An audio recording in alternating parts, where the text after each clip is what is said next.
आज़ादी का अमृत महोत्सव कार्यक्रम ठाणे वायुसेना NRS के द्वारा दिनांक 12 अगस्त 2021 के दिन army veterans service 21 parachute regiment special force के कमांडो सिपाही मधुसूदन नारायण सुर्वे को ऑपरेशन वॉरियर्स हिफाजत पार्ट 2 मणिपुर 2005 में शौर्य चक्र पदक अवार्ड देकर के गौरवान्वित किया गया था। हमारे देश के सिपाही मधुसूदन सुर्वे देश की हिफाजत और अपने कमांडो साथी की जान बचाने के लिए 11 गोली उनके पैर में और 2 गोली उनके पेट में लगी, जिसकी वजह से उनके पैर के चिथड़े उड़ गए और उन्होंने अपने पैर स्वतः अपने हाथ से काट कर अलग कर दिया और अपने पैर को बैंडेज से बांध दिया और अपने पैर और पेट पर लगी गोली के दर्द को भुलाकर उन्होंने अपने कमांडो साथी को बचा लिया और देश की हिफाजत के लिए दुश्मन को मौत के घाट उतार दिया।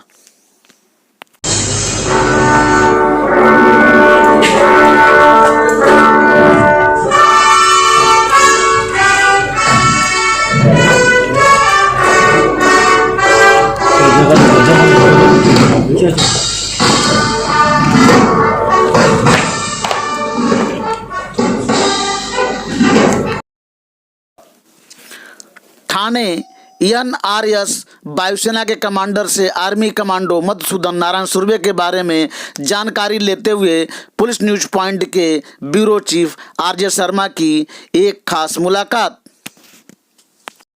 मधुसूदन जी को गंदे प्रोग्राम में उनको किया था, उनको पदक दिया गया, उसके बारे में आप क्या कहना चाहते हैं?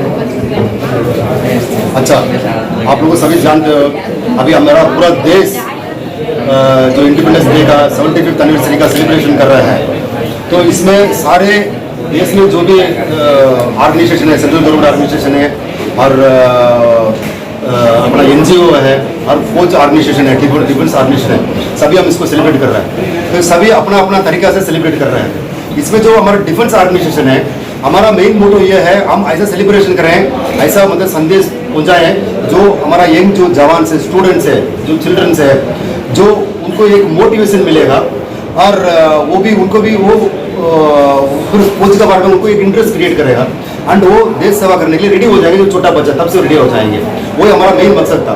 इसलिए हमने सोचा हम किसको बुलाएंगे, फिर हमारा मन में आया हम एक सूटेबल जो गैलेंट्री अवार्ड विनर है, जो मैंने अब जैसा आपका पहले भी बोला था, जो 3000 आदमी जाता है उसमें 30 बंदे सेलेक्ट होता है, उसमें 5 बंदे ट्रेनिंग खत्म करते हैं। ऐसा एक बंदा को मैंने सेलेक्ट किया है, वो है आज जो हमारा जो गेस्ट आया था, जो मधुसूदन सुर्वे, हवलदार मधुसूदन सुर्वे जी है, जो स्पेशल कमांडो है, वो मैंने सेलेक्ट किया उनको, तो इसलिए मैंने उनको बुलाया गया। इसलिए उनका मुंह से उनने जैसा ट्रेनिंग उनके साथ किया हुआ है एंड उनके द्वारा जो मोटिवेशन ये चीज़ है, तो उनको मैंने रिक्वेस्ट किया है क्वेश्चन आंसर पूछ के उनको टॉक शो कंडक्ट करके। आर्मी कमांडो मधुसूदन नारायण सुर्वे के ऑपरेशन करते हुए हादसे के बारे में बातचीत करते हुए पुलिस न्यूज पॉइंट के कैमरामैन ऋषिकेश के साथ ब्यूरो चीफ RJ शर्मा की एक खास मुलाकात।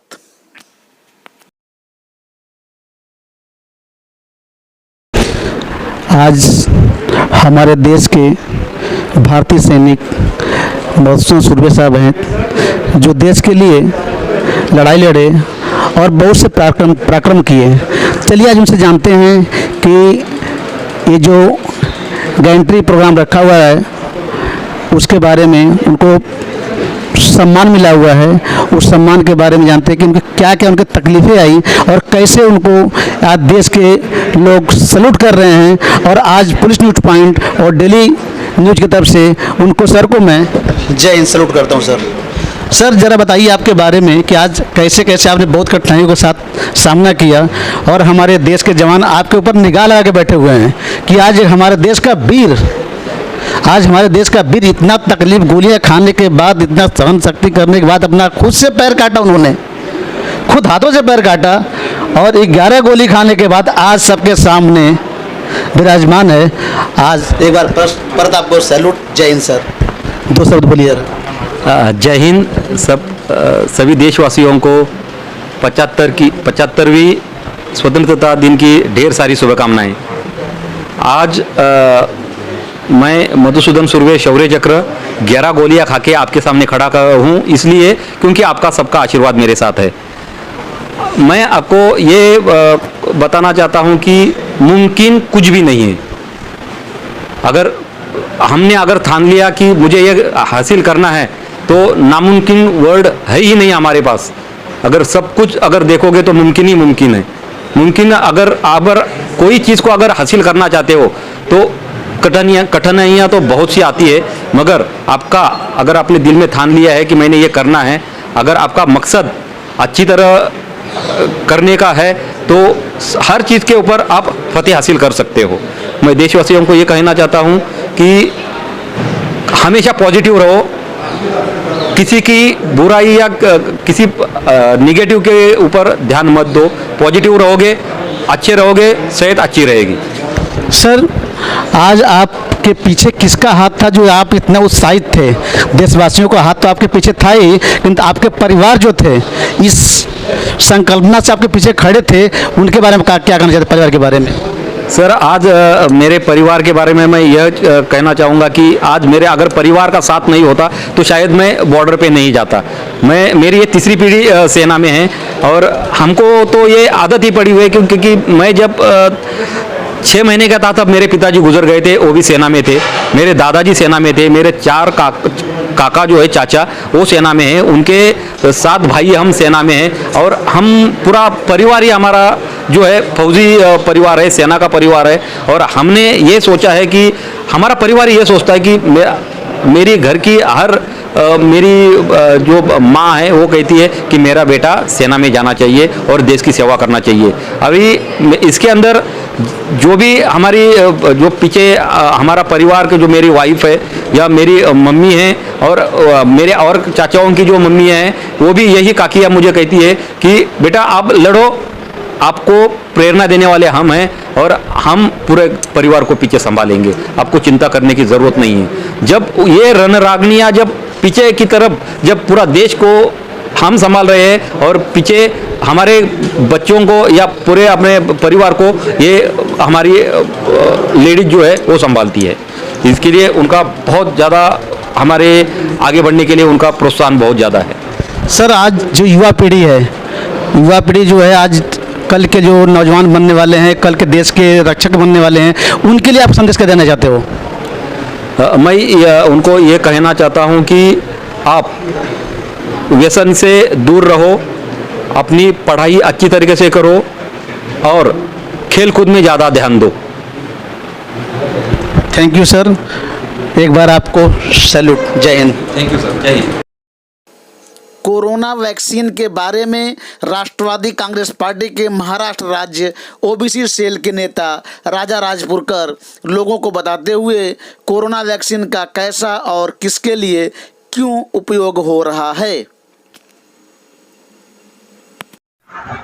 नमस्कार मित्रांनो, मराठी हिंदी थोडंसं सगळं आज मिक्स छानपैकी होतं, कारण थोडा देशाला संदेश आहे, राज्याला पोहोचवायचा आहे आणि राज्याचे डोळे देशाला उघडायचे आहेत। थोडंसं बोलिए आपण। 125 करोड़ की आबादी के इस देश को कैसे चुना लगाया जाता है ते तुम्हाला आज मी सांगतो, कैसे चुना लगाया जाता है। राज्यात देशात कोरोना आला, कोरोनाच्या नंतर त्याच्यावरती बरेच निर्बंध आले, निर्बंधानंतर त्याच्यावरती संशोधन झालं, संशोधनानंतर औषध आलं, औषधानंतर लस आली, लसीनंतर त्या ठिकाणी लसीकरणाची मोहीम आली आणि लसीकरणाच्या मोहिमेनंतर आता हळूहळू कुठे कुठे जाऊन निर्बंध शिथिल झाले आणि प्रत्येक क्षेत्राला त्याची मुभा मिळाली। काय उघडायचं, काय बंद ठेवायचं, किती उघडायचं, किती चालू करायचं वगैरे वगैरे सगळे जे काय कुठले प्रवास वगैरे। आता या सगळ्यांचा कसा बाजार केला जातो आणि ते बाजार करून स्वतःची मार्केटिंग कशी केली जाते ती बीजेपीकडनं शिका। बीजेपी कशाला हो, बीजेपी तरी नाव घ्यायचं, मोदीजीकडनं शिका। बीजेपीचं सरकारच नाहीये, ते मोदींचं सरकार आहे, शिका। कसं कोरोना आला, कोरोनाचे निर्बंध आले, निर्बंधातून शिथिलता हवी होती, लसीकरण सुरू झालं, लसीकरण उपलब्ध झालं, जे काय प्रमाणामध्ये असेल, 1 डोस 90 दिवसांनी दुसरा डोस, पहिला डोस घेतला, दुसरा डोस घेतला, सगळं ठीक झालं, व्यवस्थित आहे माणूस, आता त्याला आपलं सामान्य जीवन जगायचंय। मग ह्यांनी काय टार्गेट केलं, तर त्या सामान्य जीवन जगण्यासाठी तुम्हाला दैनंदिन गरजा भागवण्यासाठी तुम्हाला त्या ठिकाणी लसीकरणाचा पुरावा द्यावा लागेल आणि मग तुम्हाला सामान्य जीवन जगता येईल. आता राजकारण कसं केलं? 4 दिवसापूर्वी एक मोठं आंदोलन दाखवलं झालं सामान्य लोकांसाठी, की आम्हाला सामान्य लोकांची खूप कळकळ आहे, त्यांच्यासाठी आम्हाला खूप काही जिव्हाळा आहे, तळमळ आहे, आणि म्हणून सामान्य लोकांना रेल्वेचा प्रवास सुरू करण्यासाठी गरीब गरजू माणसाला तुम्ही त्यांच्या लसीकरणाच्या पुराव्यातून त्यांना तो रेल्वेचा प्रवास सुरू करून द्या. प्रेशर आला, राज्य सरकारने आवश्यक ती भूमिका घेतली. राज्य सरकारने भूमिका घेतल्यानंतर आज मला वाटतं काहीतरी निर्णय त्या ठिकाणी सुरुवात झालेली आहे की रेल्वेच्या काउंटरवर, रेल्वे स्टेशनामध्ये प्रत्येक ठिकाणी काउंटरवरती काही लोक बसवलेली आहेत. तिथे हे लोक जे आहेत महानगरपालिकेचे असतील, त्या ठिकाणी क्षेत्रातले असतील आणि रेल्वेचे असतील, सर्वसामान्यांसाठी लोकल खुली करण्यात आलेली आहे. हा एक संदर्भ सांगतो तुम्हाला. सर्वसामान्यांना लोकल खुली करण्यासाठी त्या ठिकाणी काही निर्बंध दिलेले आहेत. निर्बंध असतात, तुम्हाला हे आणावं ते आणावं लागेल, अटी असतात, नियम असतात. अट काय? तर तुमचे 2 लसीकरण झाले असतील तर त्याचा एक पुरावा म्हणजे सर्टिफिकेटची कॉपी तुम्ही घेऊन यायची, सोबत एक आधार कार्डची कॉपी घेऊन यायची, आणि मग तुम्हाला रेल्वेचं तिकीट किंवा रेल्वेमध्ये प्रवेश किंवा त्या ठिकाणी पास किंवा मग इतर कुठल्या क्षेत्रामध्ये मंदिर असेल, तीर्थक्षेत्र असेल, पर्यटन असेल, हॉल असतील, मॉल असतील, मल्टिप्लेक्स असतील वगैरे वगैरे. ठीक आहे. सर्वसामान्य माणूस, आम आदमी गेला, गुगलवरती आपलं नाव टाकलं, जे काय असेल ते, जिथे काय आपलं रजिस्ट्रेशन केलं होतं, तिथून ती सर्टिफिकेटची कॉपीची प्रिंटआउट घेतली आणि पोचला. मीही प्रयत्न केला की नक्की काय आहे करून. एक कॉपी गुगलवरती सर्च केल्यावरती मला एक प्रिंटआउट मिळाली. एक प्रिंटआउट मी घेतली, मी नमुना बघितला. माझ्या हातामध्ये ही सध्या एक प्रिंटआउटची कॉपी आहे. हे भारत सरकारचा लोगो आहे याच्यावरती. इथे हे कोविड सेल्फ रजिस्ट्रेशनचं सर्टिफिकेट आहे. 2 लसी घेतल्यानंतर अशा प्रकारचं एक सर्टिफिकेट इश्यू होतं. हे सर्टिफिकेट आहे. याच्यात तुमची सगळी इत्यंभूत माहिती असते, काय कसं काय, कधी तुमचं नाव, कधी तुमची लस घेतली वगैरे. इथे QR कोड असतो.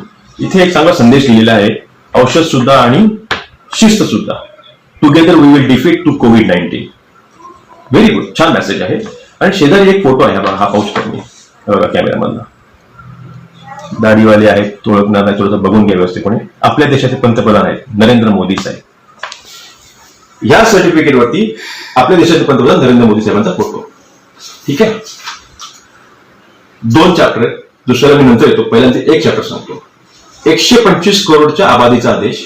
प्रत्येकाला रेल्वेचा प्रवास हा प्रत्येक जण त्याच्या आयुष्यामध्ये करत असतो. मुंबईतला लोकलचा लोक जो असतो तो त्या ठिकाणी रेग्युलर करत असतो, रोजच करत असतो. आता हे सर्टिफिकेट 125 करोड लोकांपर्यंत पोहोचतं.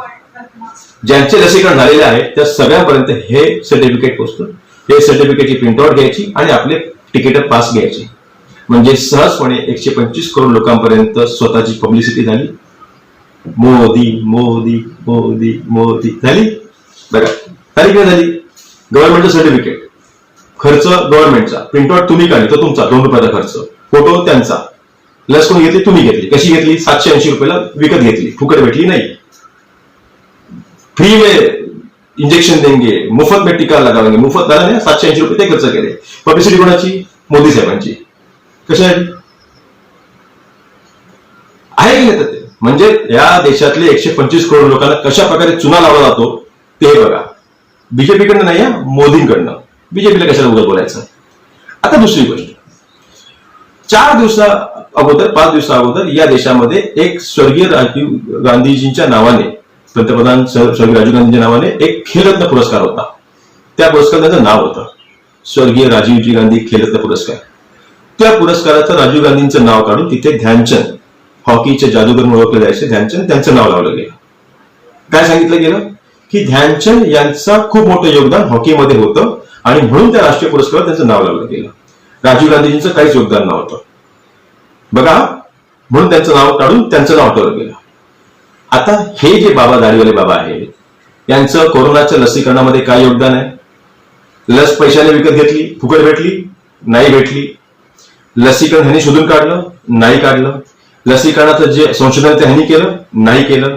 त्याचा जो औषधाचा जो काय फॉर्म्युला असतो तो ह्यांनी शोधला? तोही ह्यांनी शोधला नाही. इंजेक्शन बनवणारी कंपनी ह्यांची आहे, ती ह्यांची नाही. मग ह्यांचा फोटो कशासाठी? ह्यांचं योगदान काय?